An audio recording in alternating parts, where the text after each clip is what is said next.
Please provide your name and media affiliation each time you ask a question during the press conferences. We'll have 2 mic runners. Please wait for the microphone to reach you before asking a question.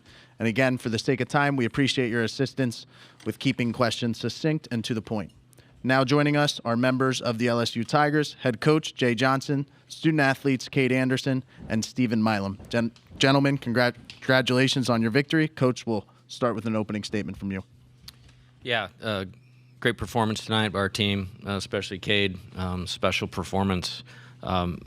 Not taking it for granted. That's what we've seen all year. He's the best pitcher in the country, and did it again tonight. That's been on the regular every game 1 of the entire season. So I'm glad he did that tonight, so everybody got to see what we've seen and known for an entire season. Other things that I thought were great in the first inning, Derek Curiel, 0-2, draws the walk. Ethan Fry moves the ball against a very difficult pitcher. Steven gets down to 2 strikes and hits a ball hard and low through the middle of the field. That he's better than that at everybody else in the country. And that's all he needed. You know, a couple other things I'd like to point out is Luis Hernandez behind the plate tonight was spectacular.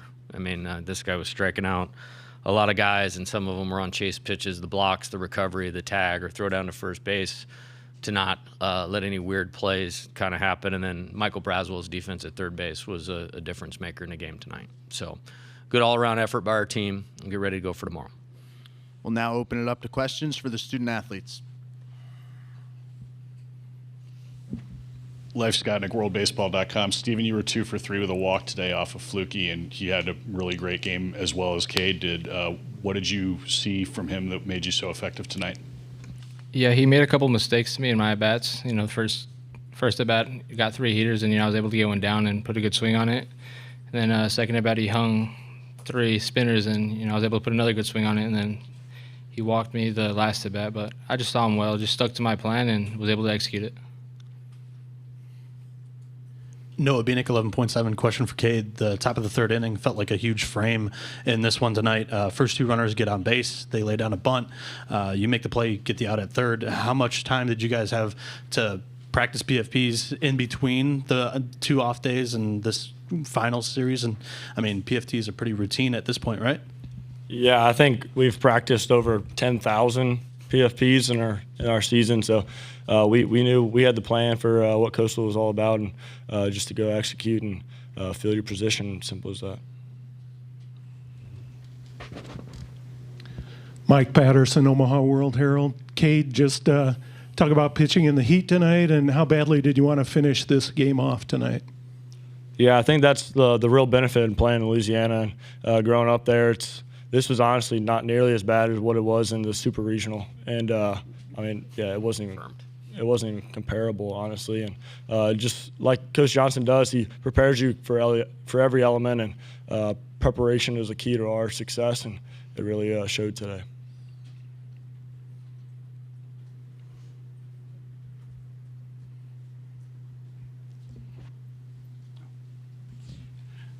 Okay, Scott Rapollet from the Baton Rouge Advocate. Kade, how many times in your life do you think you were throwing in a game or practice something saying this is to win the College World Series, this is to win a game for LSU like this? I mean, how many times did you live this moment before you got the complete game? Yeah, probably every night, and really just putting my team in a situation to win. And I mean, we got a loaded bullpen now, and that necessarily wasn't to end the College World Series. So we got one more that we're preparing for, and we're gonna go back to the hotel and start preparing for that one as well.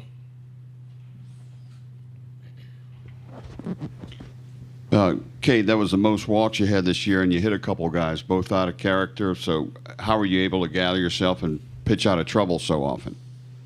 Yeah, just really focusing on the next pitch, and it wasn't pretty, but got the job done. And just like I said, just putting the team in a situation to win.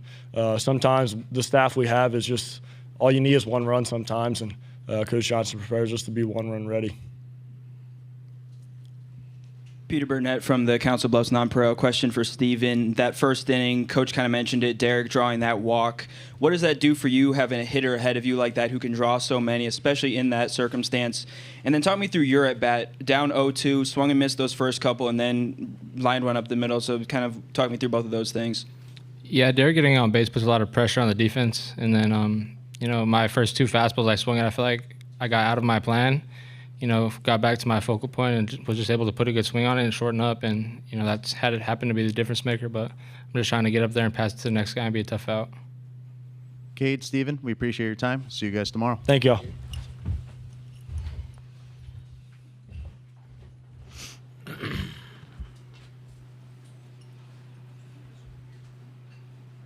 At this time, we'll open it up to questions for Coach.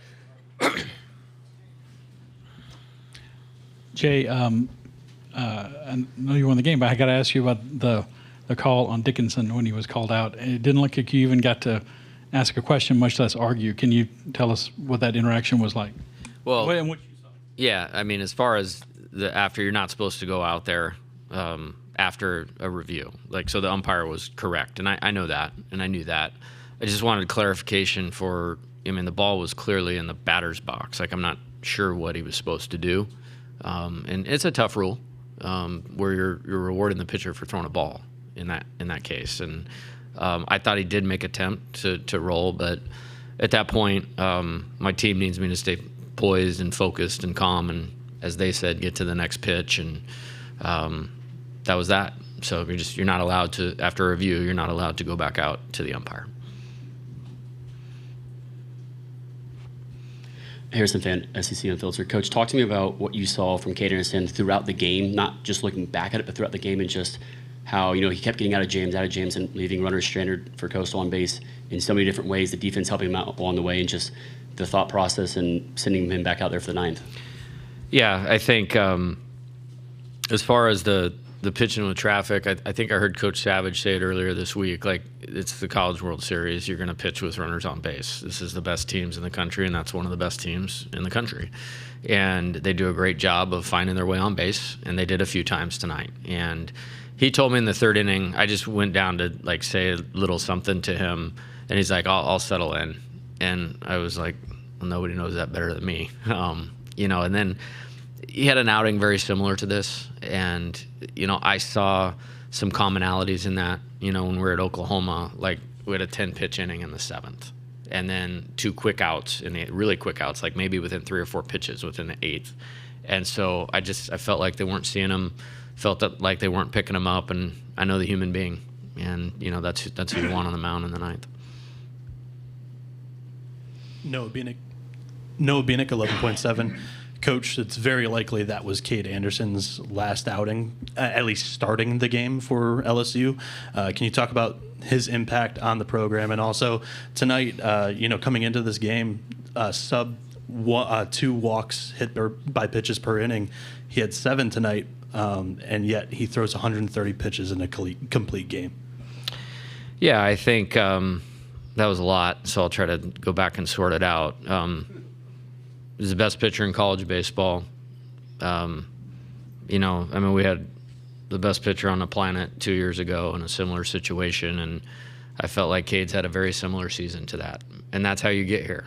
And I'm really proud of him, and I think the commonality between the two is the person, the character, the toughness, the team first attitude, and you're probably right. His next pitch should be for some place in the Washington Nationals organization. It's not close, and they usually draft really well, and he's the best player in the country. There's nobody closer to the major leagues than that right now. But I don't think you can quantify it. Paul Skeens, Joe Burrow, that type of deal. I don't know what effect it ended up happening, but this afternoon, the way that wind was roaring, did it change your approach to the game or what you told your hitters and outfielders or anything? For sure. Were you concerned about it? I wouldn't say concerned. I would say aware. I think when we showed up for BP, it was obviously going to play in the game, and it was odd. It switched directions during batting practice. I don't know if you call it a swirling wind. I was a PE major, and so I leave it to the staff to tell me. They start talking about northeast, southwest. I have no idea what they're talking about, and so I just go, out to left, out to right, in from all directions. We just need to know what the deal is. And you had to pay attention tonight because it actually switched in about the third inning. And it definitely impacted the game. And again, it's just something you can't control, and just try to be alert for it. I thought Derek made 2 really nice plays, and they were in the same inning. I've seen a lot of plays get muffed in left field here because of the sun, both for and against my teams. And then the one running back, I think that Thorndike hit on the screws. Really good plays. And so, yeah, it's just part of the deal. Sounds like it's going to be part of the deal tomorrow as well. Noah Darling, College Baseball Central. Coach, a little bit trip through the history books here. In 2023, I believe you mentioned the importance of winning Game 1, how you felt that was mandatory for your team to win it all that year. Looking back at 2016, Coach Schnall just mentioned the shutout in Game 1. So walk us through kind of the dynamic of the importance of winning Game 1, as you just did, but also remaining cautious with that lesson in 2016. Yeah, I think you could look at any 2 out of 3, like any super regional, and they're not over until you win 2. And there's not anybody that doesn't really understand that, at least in our locker room. And we have a different way that we look at things. Caution's not really a word that this group would really use. Focused, determined, task at hand, execution, preparation. It's kind of a little more where our head's at.